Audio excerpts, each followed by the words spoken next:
예, 역대 가장 긴 한가위 연휴가 이제 하루 남았습니다. 이르면 오늘부터 귀성길에 오르는 차량들도 있을 텐데요. 긴 연휴 덕에 오후 들어서도 고속도로는 소통이 원활한 모습입니다. 네, 경부고속도로 서울 요금소에 나가 있는 취재 기자 연결해 보겠습니다. 서영석 기자. 네, 서울 요금소에 나와 있습니다. 황금 연휴가 시작되기 하루 전인 오늘, 고속도로는 평소 금요일과 크게 다르지 않은 모습 보이고 있습니다. 오늘 수도권을 빠져나가는 차량은 약 52만 대, 들어오는 차량은 51만 대로 예상됩니다.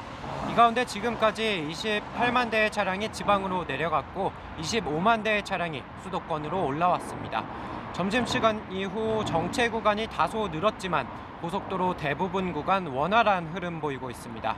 오늘 정체는 귀성과 귀경길 모두 퇴근 시간대인 저녁 6시부터 7시 사이 절정에 이르렀다가 각각 밤 10시와 밤 9시쯤 해소될 것으로 한국도로공사는 내다봤습니다. 오후 5시를 기준으로 차량을 이용해 이곳 서울 요금소를 출발하면 부산까지 4시간 9분, 광주까지 3시간 8분, 강릉까지 2시간 24분이 소요됩니다. 오늘 전국 고속도로를 이용하는 차량은 500만 대로 평소 금요일과 비슷한 수준일 것으로 추산되는데요. 주말인 내일은 오늘보다 더 적은 전국 468만 대 차량이 고속도로 이용할 것으로 보이고 귀성길 정체는 오전 6시부터 시작돼 점심시간 정점을 찍고 오후 내내 유지되다가 저녁 8시쯤 해소될 전망입니다. 이번 추석 연휴 전국 예상 이동 인원은 모두 3,717만 명에 달하는데요. 작년 추석보다 약 5% 증가했지만 연휴가 긴 덕분에 이동량이 나뉘면서 일일 평균 이동 인원은 작년보다 줄어들 전망입니다. 추석 당일 이동 인구는 최대 726만 명에 이를 것으로 보입니다. 국토교통부가 설문조사한 결과 귀성길은 추석 하루 전인 3일 오전, 귀경길은 추석 당일과 다음 날 오후 고속도로 혼잡이 가장 심할 것으로 내다봤습니다. 스마트폰 앱으로 실시간으로 교통 상황을 확인할 수 있는데요. 교통 상황을 꼭 확인하신 후 길을 나서는 게 좋겠습니다. 또 즐거운 한가위 명절을 보내기 위해 무엇보다 가장 중요한 건 안전운전인데요. 길이 막히더라도 얌체 운전하지 않고 졸음운전 피해야겠습니다. 서울요금소에서 연합뉴스TV 서영석입니다. 네, 이렇게 추석 연휴가 하루 앞으로 다가온 가운데 정치권도 본격적인 추석 민심 잡기 행보에 돌입했습니다. 국회 취재 기자 연결합니다. 강민경 기자. 네, 최대 열흘이라는 긴 연휴를 맞아 각 당은 풍성한 한가위를 바란다는 메시지 속에 지향점을 녹였습니다. 더불어민주당 추미애 대표는 추석 연휴에도 쉬지 못하는 사람들에게 격려의 말을 전했습니다. 자유한국당 홍준표 대표는 역사상 가장 불안한 추석이라며 더 나은 미래를 기원한다고 덧붙였습니다. 국민의당 안철수 대표는 새로운 출발을 의미하는 추석처럼 이념 대립을 넘어서겠다는 의지를 보였고 바른정당 주호영 대표도 보름달처럼 넉넉한 추석이 되길 기원한다고 말했습니다. 각 당은 오늘 오전부터 서울역, 용산역 등을 찾아 시민들을 직접 만나며 추석 인사를 전했습니다. 예, 이런 가운데 유승민 의원이 바른정당 전당대회 출마 선언을 했다고요? 네, 유승민 의원이 오늘 오후 11월로 예정된 바른정당 전당대회 출마를 선언했습니다. 유 의원은 당사에서 기자회견을 열고 개혁 보수를 지키기 위해 출마했다며 당원들과 죽음의 계곡을 건너겠다고 밝혔습니다. 최근 불거진 한국당과의 통합 논의와 관련해선 당명 빼고 바뀐 게 없는 한국당과 합칠 명분이 없다고 일축했습니다. 유 의원이 전당대회를 거쳐 당대표가 되면 지난 대선 5명의 후보 중 심상정 정의당 전 대표를 제외한 4명이 한자리에 모이게 됩니다. 네, 그리고 여당과 정부의 적폐청산 드라이브, 보수 야당의 통합 추진을 둘러싼 진통도 계속 이어지고 있다고 하는데요. 이 소식도 전해주시죠. 네, 이명박 전 대통령은 어제 페이스북을 통해 적폐청산 시도는 국익을 해칠 뿐 아니라 성공하지도 못할 것이라고 말했습니다. 이에 대해 민주당 추미애 대표는 오늘 오전 최고위원회의에서 어불성설이라고 비판하며 과거를 바로잡지 않으면 범죄를 방조하는 것이라고 말했습니다. 반면 한국당 홍준표 대표는 문재인 정부가 적폐청산을 내세워 앞서간 대한민국 70년을 모두 부정하고 있다고 받아쳤습니다. 지금까지 국회에서 연합뉴스TV 강민경입니다. 문재인 대통령은 재충전을 위한 충분한 휴식을 강조하면서 청와대 직원들의 휴가를 독려해왔습니다. 대통령의 평소 지론을 반영해서 청와대는 추석 연휴 꼭 필요한 최소 인원만 근무한다는 원칙을 세웠습니다. 이경희 기자입니다. 문재인 대통령은 휴가 사용을 독려하며 솔선수범하는 모습을 보여왔습니다. 실제로 문 대통령은 취임 후 넉 달여간 여름 휴가를 포함해 총 6일의 연차 휴가를 사용했습니다. 저는 연차 휴가를 다 사용할 계획입니다. 청와대는 이번 추석 연휴에도 최대한 휴식을 보장한다는 원칙을 세웠습니다. 청와대 관계자는 임종석 비서실장이 최소 인원만 근무한다는 내용을 직원들에게 공지했다며 쉴 때는 확실히 쉬라는 대통령의 평소 지론을 따른 것으로 보인다고 말했습니다. 이 같은 결정에는 최근 안보실 직원이 청와대 경내에서 쓰러지는 등 정부 출범 이후 경무에 피로가 누적된 직원들을 배려하는 의미도 포함됐습니다. 이에 따라 열흘간 돌발 상황에 대비할 수 있는 최소한의 인력만 남기고 연휴 근무를 편성했는데 비서관실별로 하루에 한두 명 정도만 필수 근무 인력으로 출근하는 것으로 알려졌습니다. 다만 안보 상황 등을 감안해 청와대 비서관급 이상은 비상대기조를 짜 연휴 기간에도 대기 체제를 유지하기로 했습니다. 또 국정상황실과 청와대 위기관리센터, NSC만큼은 휴일 없이 평시 체제와 큰 차이 없이 가동될 것으로 알려졌습니다. 연합뉴스TV 이경입니다. 미국의 렉스 틸러슨 국무장관이 현지 시간 28일부터 다음 달 1일까지 중국 방문길에 올라 북핵 문제 해법 등 미중 외교 현안을 논의하는데요. 북한의 최선희 외무성 국장은 같은 시기에 러시아 방문길에 오른 것으로 전해지면서 북미 갈등은 정면 충돌 양상에서 마쿠 외교전으로 옮겨가는 모습입니다. 김중배 기자입니다. 북한과 미국 간 핵실험과 BNB 편대의 군사분계선 최근접 비행으로 맞부딪히며 정면 충돌 양상으로 격화되기만 했던 한반도의 안보 위기. 일촉즉발의 우발적 충돌 가능성까지 제기되면서 위기감이 고조됐지만 양측 모두 추가 도발이나 비난을 자제하고 외교전으로 선회하는 모습입니다. 렉스 틸러슨 미 국무장관은 3박 4일 일정에 중국 방문길에 올랐습니다. 11월로 예정된 도널드 트럼프 미 대통령 방문을 앞두고 전반적인 의제 조율이 목적이지만 특히 대북 제재 논의가 핵심적 현안이 될 것으로 보입니다. 중국은 앞서 유엔 안보리의 지난 제재 결의 2375호 이행 조치를 순차적으로 발표하면서 미국의 세컨더리 보이콧, 즉 전면적 제3자 제재 압박에 대응했습니다. 고립에서 벗어나려는 북한은 부쩍 미국의 압박과 요구 수용에 나선 중국 대신 러시아에 손을 내밀었습니다. 최선희 북한 외무성 국장이 러시아를 찾아 당국자와 현지 시간 29일 한반도 문제를 논의하는 것으로 알려졌습니다.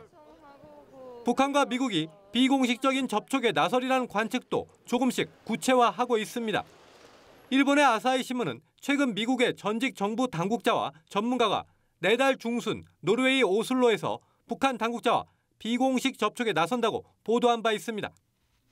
북한이 미국의 트럼프 정부 관리들과 다각도로 접촉을 시도했다는 미 워싱턴 포스트의 최근 보도도 이 같은 마쿠 협상 가능성을 뒷받침합니다. 연합뉴스 김중배입니다. 북한에 대한 엄청난 정보를 갖고도 미국이 제대로 의도를 예측하고 대응하지 못하는 건 도널드 트럼프 미 대통령의 정보 수용 능력에 문제가 있기 때문이라는 영국 외교관의 비판이 제기됐습니다. 지난해까지 외무부 정치국장을 지낸 사이먼 게스는 최근 관련 보고서 발간에 따른 연설을 통해 트럼프 대통령이 북핵 보유를 인정해야 한다고 밝혔다고 영국 가디언이 보도했습니다. 게스는 서로 모욕적 언사를 주고받는 것은 도움이 되지 않으며 특히 군사 옵션 거론은 최악이라고 비판했습니다. 또 지도자는 현지 사정에 정통한 정보기관의 복잡한 설명에 귀를 기울여야 하며 그래야만 말에 휩쓸리지 않을 수 있다고 말했습니다. 북한 매체가 미국 전략폭격기 B-1B 무력 시위에 첫 반응을 내놓았습니다. 미국의 위험천만한 망동에 북한군이 적을 격추시킬 의지에 넘쳐 있다고 위협했습니다. 김혜영 기자입니다. 북한의 대남 선전 매체인 우리민족끼리가 미국 전략폭격기 B-1B 무력 시위를 비난하고 나섰습니다. 미국의 무력 시위가 한반도 정세를 최극단으로 몰아가려는 위험천만한 망동이며 묵과할 수 없는 도발이라고 비난했습니다. 미국이 동맹국과 사전 협의 없이 단독으로 비행훈련을 진행하고 공중급유기까지 동원해 북한을 압박하려 했다고 주장했습니다. 그럼에도 북한의 도발을 억제할 것이라고 보는 것은 오산이라며 미국의 적을 단호히 격추시킬 의지에 넘쳐 있다고 위협했습니다. 북한 매체가 지난 23일 밤 이루어진 B1B 무력 시위를 직접 거론하며 비난한 것은 이번 논평이 처음입니다. 다만 우리 민족끼리는 대남 매체입니다. 북한은 대내 매체를 통해서는 B1B 출격을 언급하지 않고 있습니다. 북한이 내부적으로 침묵을 지키는 것은 당시 아무런 대응을 하지 못했던 상황과 관련이 있는 게 아니냐는 관측도 일각에서 제기됩니다. 연합뉴스TV 김혜영입니다. 이명박 정부 시절 국정원의 정치 공작을 수사하는 검찰은 정치인과 교수 등에 대한 제압 활동에 대한 국정원의 수사 의뢰서를 접수했다고 밝혔습니다. 앞서 국정원 적폐청산 태스크포스는 국정원이 노무현 전 대통령, 박지원 국민의당 의원, 조국 민정수석 등에 대한 비난 여론이나 부정적인 소문 등을 제작 유포했다는 조사 결과를 발표했습니다. 당시 국정원은 보수 인터넷 매체 미디어워치 정기 구독과 광고 지원도 기업 담당 직원들에게 요청한 것으로 전해졌습니다. 김관진 전 국방부 장관이 고려대 사이버국방학과의 졸업생 전원을 국군 사이버사령부 소속 요원으로 임용하도록 지시한 것으로 확인됐습니다. 더불어민주당 김혜영 의원이 공개한 국방부 문건에 따르면 김 전 장관은 대학에서 정보통신 분야 전문 인력을 양성해 활용하라고 지시했습니다. 김 의원은 김 전 장관이 중장기적으로 사이버사의 우수한 인력을 끌어들이기 위해 대학을 이용하려 한 것이라며 총선 전후 댓글 공작의 연장선에서 주목할 만한 사안이라고 말했습니다. 군 지휘관의 갑질 논란을 낳은 공관병 제도가 내일부터 폐지되고 군 마트 판매병과 복지회관 관리병은 민간 인력으로 대체됩니다. 국방부가 발표한 공관병 제도 폐지안을 보면 내일부로 공관병 198명의 편제가 삭제되고 복무 중인 113명은 다음 달까지 전원 전투부대로 보직을 변경합니다. 복지지원병으로 분류되는 골프병 35명과 테니스병 24명은 이미 지난 1일에 폐지됐고 보직 변경도 마무리됐습니다. 군 마트 판매병은 민간 인력으로 대체하기로 한 계획에 따라 지난 20일 1차로 40명의 민간인을 선발했으며 앞으로 연도별 계획에 따라 2021년까지 1,600여 명을 채용할 방침입니다. 훈련병이 지나가는 통행로 위로 국궁 화살을 쏜 훈련소 연대장에 대해서 국가인권위원회가 징계를 권고했습니다. 인권위 조사 결과 A 대령은 자신의 관할 연대 연병장에 올해 5월 23일부터 6월 9일까지 국궁 관역을 설치해 주중 오후와 주말에 활쏘기 연습을 했습니다. 하지만 별도의 안전장치나 안전통제 인원은 없었습니다. A 대령은 인권위에 국궁을 취미 활동으로 해왔기 때문에 연병장에서 연습했다며 병력이 이동할 때는 사격을 멈췄다가 병력이 통과하고 나면 화살을 쏘았다고 해명했습니다. 100여일 전 문재인 대통령은 강경화 외교부 장관에게 임명장을 주면서 강력한 개혁을 주문했는데요. 강 장관이 조직 대수술을 위한 혁신 로드맵을 발표했습니다. 이봉석 기자입니다. 그동안 조직 논리에 갇혀 국민의 기대에 동떨어져 있다는 비판을 받아온 외교부가 자체적인 개혁에 나섭니다. 강경화 외교부 장관이 직접 발표한 혁신 로드맵에는 2022년까지 단계적 과제 이행을 통해 국민과 국익, 능력 중심의 외교부로 거듭나겠다는 목표가 담겼습니다. 제가 혁신 TF를 출범시키면서 약속드린 대로 바로 취임 100여일 시점에 외교부 혁신 로드맵을 발표하게 되어 매우 뜻깊게 생각합니다. 외교부는 우선 외무고시 중심의 순혈주의와 특정 라인의 요직 독점, 4강 외교 중심의 인력 배정, 권위주의적 의사결정 구조 등을 고질적인 문제로 꼽았습니다. 이를 타파하기 위해 부서 통폐합과 외부 인사의 공관장 보임 비율 30%로 확대, 외시 출신이 아닌 인물들의 중용 등을 추진한다는 게 외교부의 목표입니다. 또 현 정부 임기 내 과장급 이상 여성 간부의 비율을 현 8%에서 20%로 늘리기로 했으며 외교 정책의 국민의 소리를 담기 위한 국립외교센터와 공직기강 확립을 위한 감찰 담당관실 신설 등도 추진합니다. 중장기적으로는 체질을 개선한 조직을 바탕으로 인력 확충과 예산 확대를 통해 외교 역량을 키운다는 계획입니다. 그다음에 여성 비율 이런 것들은 실제로 충분히 실현 가능하고 꼭 실현해야 하지만 내부적으로는 쉽지 않은 거라고 저는 생각을 합니다. 특히 2000년대 이후 외교부는 수차례 혁신에 나섰지만 모두 실패했다는 평가를 받고 있습니다. 처음으로 혁신 추진을 위한 별도 조직까지 꾸린 강경화호의 외교부가 이번에는 성공할 수 있을지 주목됩니다. 연합뉴스TV 이봉석입니다.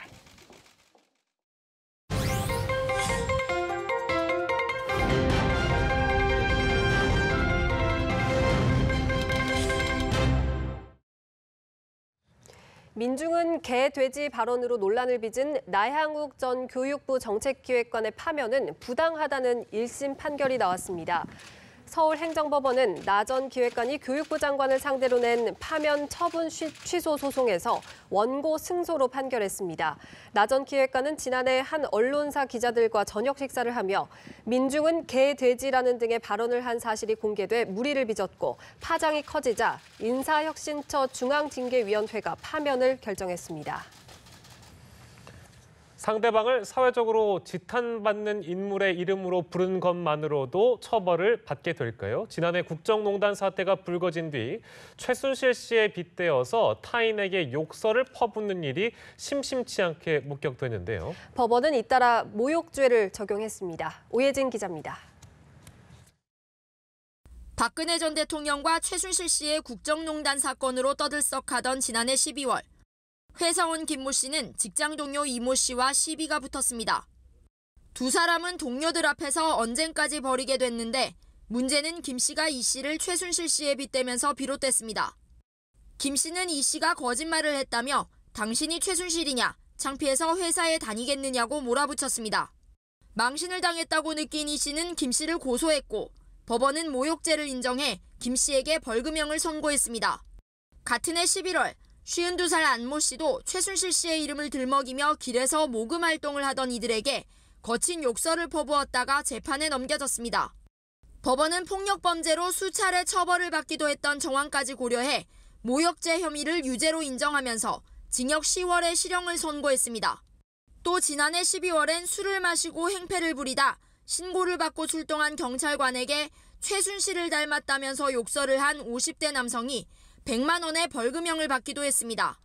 법원 관계자는 판결에 대해 사회적으로 부정적인 이미지가 확고해진 인물에 빗댄 점을 고려한 것으로 보인다고 밝혔습니다. 연합뉴스TV 오예진입니다. 오는 11월부터 미세먼지가 심한 날에는 서울 시내 대중교통이 무료로 운행됩니다. 서울시는 시내 당일 초미세먼지 평균 농도가 나쁨 수준을 기록하고 다음 날도 나쁨 수준이 예상되면 서울형 비상 저감 조치를 발령합니다. 이 조치가 발령되면 다음 날 첫 차부터 오전 9시까지 또 오후 6시부터 9시 사이 출퇴근 시간대 시내버스와 지하철이 무료로 운행됩니다. 수액 세트에서 벌레 등 이물질이 나오는 사고가 해마다 끊이지 않는 것으로 나타났습니다. 국회 보건복지위원회 소속 더불어민주당 인재근 의원은 식품의약품안전처의 자료를 토대로 수액 세트 이물 신고 건수는 2015년에 27건, 지난해 27건, 올 9월까지는 14건 등 최근 3년간 68건이 확인됐다고 밝혔습니다.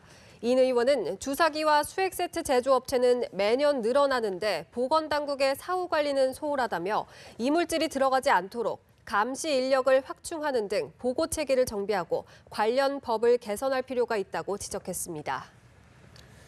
재계 수장들의 일거수일투족을 알아보는 CEO 풍양계 시간입니다. 북핵 문제를 해결해 코리아 디스카운트를 해결해야 한다며 허창수 전국경제인연합회 회장이 오랜만에 공식 석상의 모습을 드러냈습니다. 경영에 복귀한 CJ 이재현 회장은 청바지에 흰 티, 검은 점퍼를 입고 젊은 사원들과 호흡했습니다. 이경태, 한지희 기자가 전해드립니다.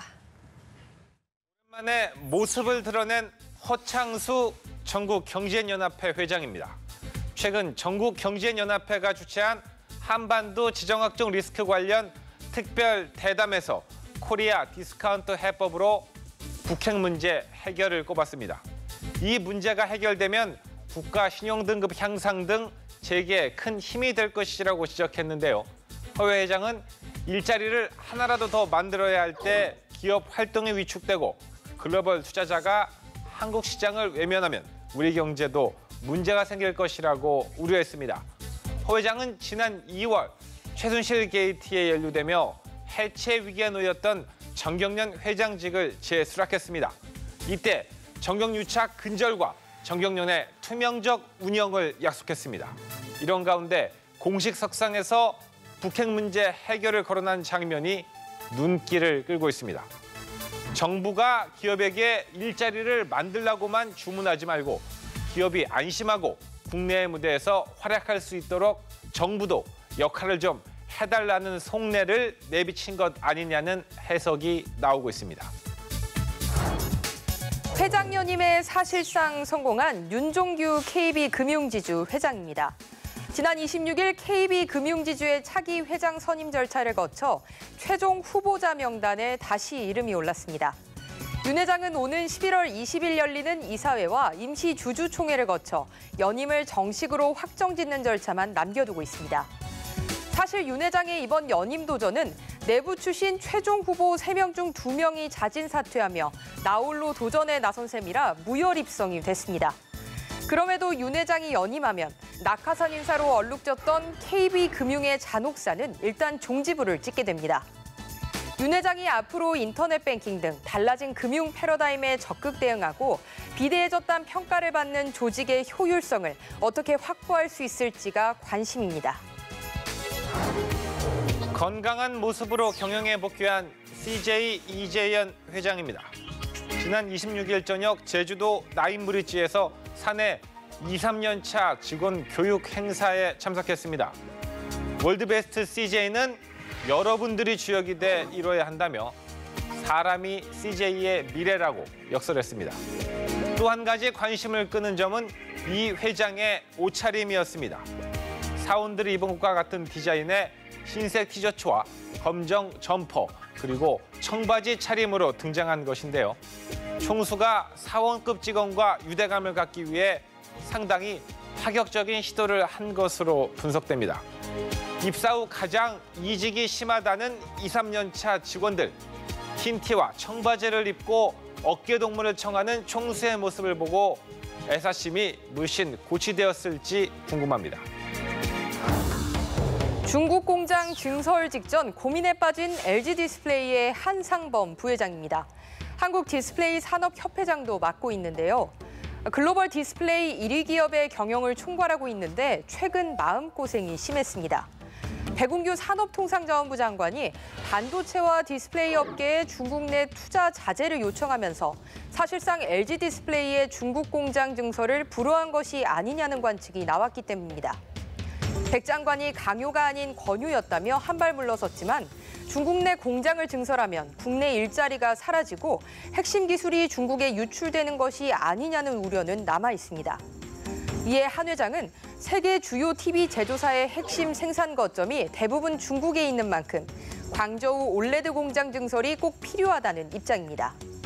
하지만 정부로부터 사실상 일자리 등 상생에 관한 주문을 받은 상황인 만큼 어떻게든 이에 대한 묘수를 찾아내야 하는 부담을 안게 됐습니다. 사상 유례 없는 긴 추석 연휴가 시작되면서 재계는 휴무에 따른 생산 손실을 관리해야 하는 등 남모를 고민을 하고 있습니다. 기업의 이익이 동시에 사회의 이익으로 환원되는 상생의 추수가 이뤄지길 기대해 봅니다. 이번 주 CEO 풍향계는 여기까지입니다.